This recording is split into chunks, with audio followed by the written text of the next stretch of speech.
And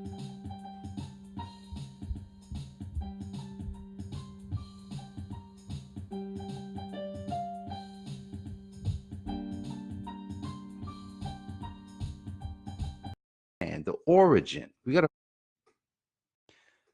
Hey there, how are you? I hope you are doing well today. Look, I want to welcome you today to today's Enlightenment broadcast. My name is Jay Moore, your healthy accountant. And today on the broadcast, what we're talking about is why change is so hard. I could have said, why is change so hard? But why change is so hard? You know, I think over the past month or so, I've realized that change is the area that I've probably been in for the past several years. I've been changing. I've had multiple changes, multiple transformations in different areas of my life, and then I look around and I see other people and I'm talking to them, and you know they're saying how it's hard to do some of these things. Jay, it's just so hard to do what you've done. Like, man, like you do it, but I just can't do that.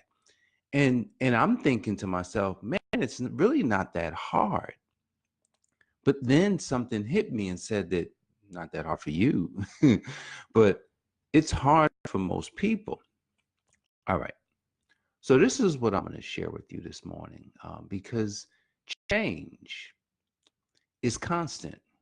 Like, you're not going to get around change. There's nothing on this planet that's not changing every single day. So if we first understand the origin, we got to first understand the origin of change, and then understand what doesn't change, then I think you'll be okay. Then I think that the hard part of change would be past you, would be past me. See, there's only two things. There's only two things that are constant in, or that won't change. I think that's what I wanted to say. There's two things that I want you to look at. The first thing is this: God never changes. So we change, but God doesn't. God has been the same from the beginning to today and forever, basically. God doesn't change. The second thing I want you to think about is this: is that when it comes to things changing, God said that things will change all the time. He says in, I think it's Ecclesiastes 3, if you go back and read that, Solomon talks about how there's a time for everything, how seasons change. There's day and there's night. You know what I'm saying? Like, things are always happening. And if we really just look at it, wait a second, seasons come and go. Like, you could be in nighttime in your life, or you could be in winter. But think about what springtime and summer is like. If you could, man, spring is coming right now. Like, we're about to get a brand new season. But it's constant. Think about day and night. Do you have to worry about day and night? Is springtime coming every year, and winter and fall and summer, they coming every year? They come every single year. Like, things are constantly changing. The leaves are going to fall off the trees every year. Then they're going to come back every year. The grass is going to stop growing, and then it's going to grow back every year. The weeds are going to stop growing for a while, and then they're going to grow back. Babies, when they are born, think about this. Babies, when they are born, not full grown, they grow from the time they come out of the womb. The only baby that didn't happen to is Adam and Eve. Adam and Eve, the original seeds of man, did not have to go through baby. They just came out. But here's the thing. This is how you and I should know that we did get programmed. Like, there's a program that happened. There was an original purpose for your life. See, when Adam was born, when he was created, he was a grown man, God told him to go name all the animals, Adam. Name them all. Adam wasn't familiar with animals. Adam had never seen fish. Adam had never seen any of these things, but yet God told him to name them because there was a purpose for Adam's life. So think about this. If there is a purpose for your life, if there's an original intent, purpose is basically original intent. If there's an original intention for your life from the beginning, think about this. Then you've got to find that out. You've got to say to yourself, okay, what is the original purpose or what is the original intent? Because if I find the original intent for my life, I find you will find your spot, or it's really hard. It's a leadership spot where it's not that you're leading people, but you're leading yourself in the way that God intended for you to live. See, a lot of times we think we should choose everything. We go out and I'm going to choose what I'm going to be. I'm going to choose, what I'm going to study in school. I'm going to choose this. I'm going to choose that. When in essence, that may not be a part of the original intent. See, the reason why change is so hard is because we get stuck on things that are not supposed to be in our lives. We get stuck on the fact that, well, I've gained all this weight and this is probably how I am. So I'm just going to keep eating. I like to eat. Like, okay, that wasn't the original intent. Look, no one is supposed to be overweight. God did not intend for that. God didn't intend for families to break up. Now, here's what could happen in families. God may not have intended for you to be with the person that you're with. You may have gone against a thought that you had about maybe I shouldn't marry that woman or maybe I shouldn't marry that man. You may have had a thought that you shouldn't do it, but you did it anyway. And then maybe you're going through hell today, or maybe you've gotten a divorce and now you're so jaded on marriage that you're like, man, I ain't getting married no more.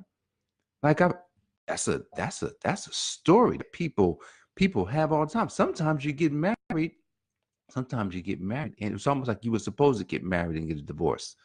Because then you find the right person. Then all of a sudden you find the spot in life that you're supposed to be. Sometimes that happens.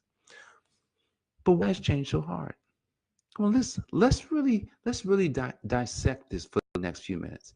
Why is change so hard? I want you to think about that as you're taking this in. Maybe you're not patient. Maybe when you started that workout and you wanted to lose weight, you just wasn't patient with it. You went on for a couple of weeks and you didn't see you didn't see anything happen on the scale, and you looking down the scale. You got on the scale every single day and nothing happened. And you said, man, this is not working. That's why change is so hard, because sometimes people aren't patient. Sometimes we aren't patient to keep going. I remember, let's see, December, March, January, March, February, like 4 months ago. I'm sorry. It's been like 4 months, right? I started running again. And, what's interesting about it for me is that I know the results are slow.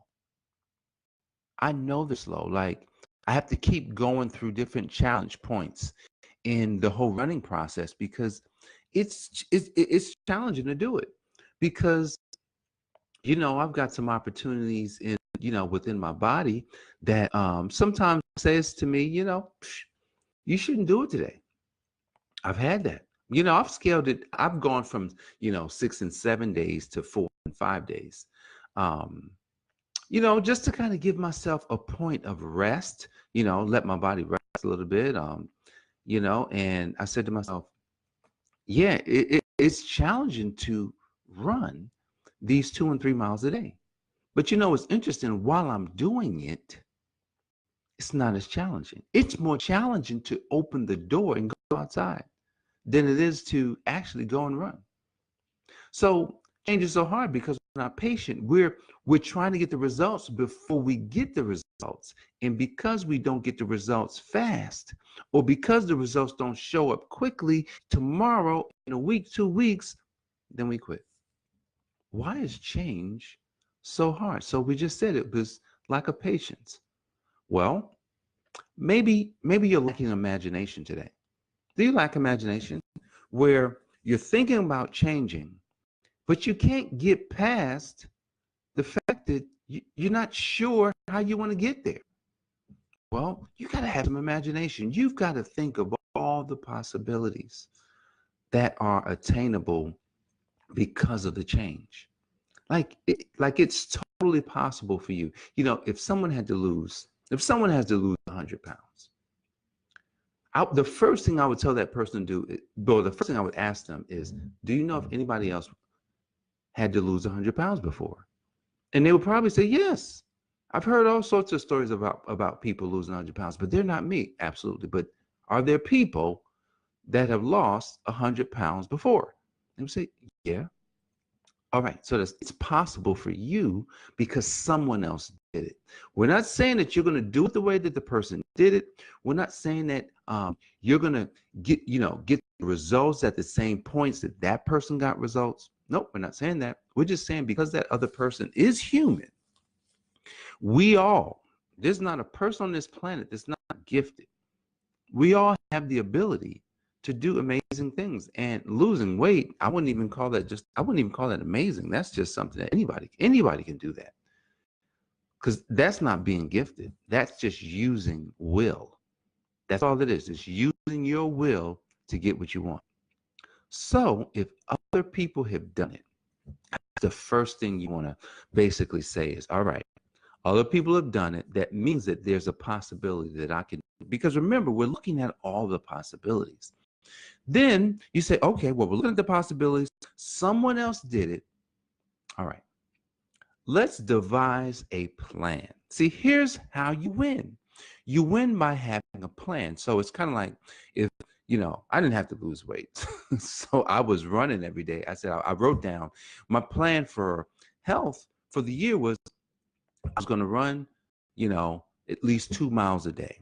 And I would do 1,000 push-ups a day. And I would, watch my diet. That's my plan for the year. 3 things.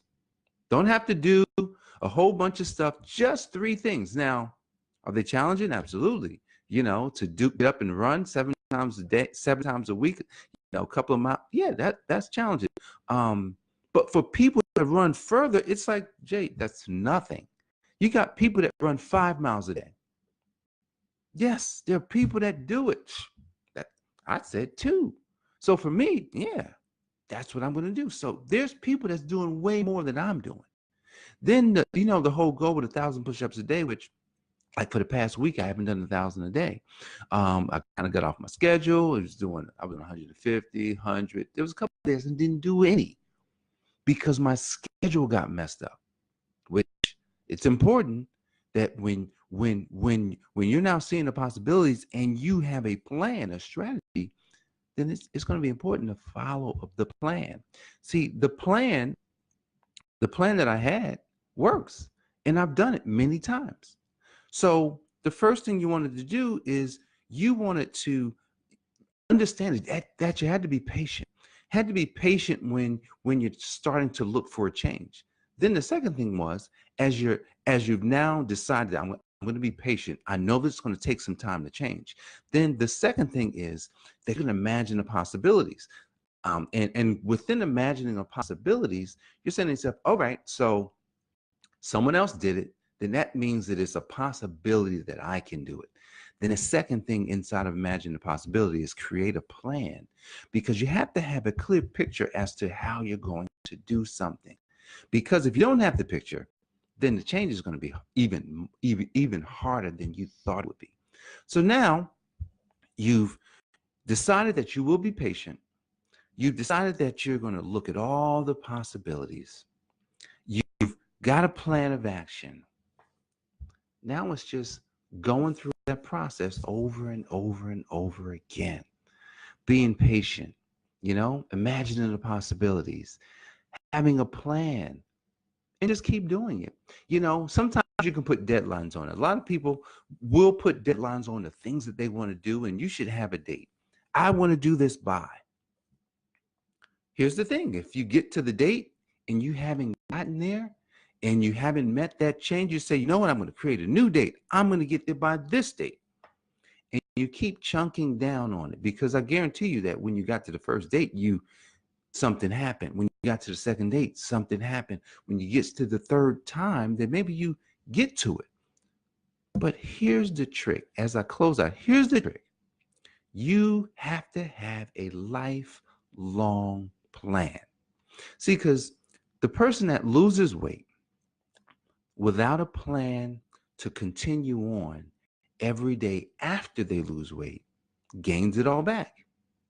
I'm going to say that again. The person that loses weight, the person that does that, gets to that goal, but they don't have a lifelong plan, or they don't have a long-term plan. A lot of times they gain it back. You have to have a lifelong plan. That means you got to be committed to this change basically forever. I'm going to tell you, that was the one thing I did a few years ago. I committed to my health. I said, you know what? I'm committing to my health all the way. It's not just about losing weight. It's not. Losing weight is, that's fleeting. It's about living. I want to live my best life. I want to be around for my kids.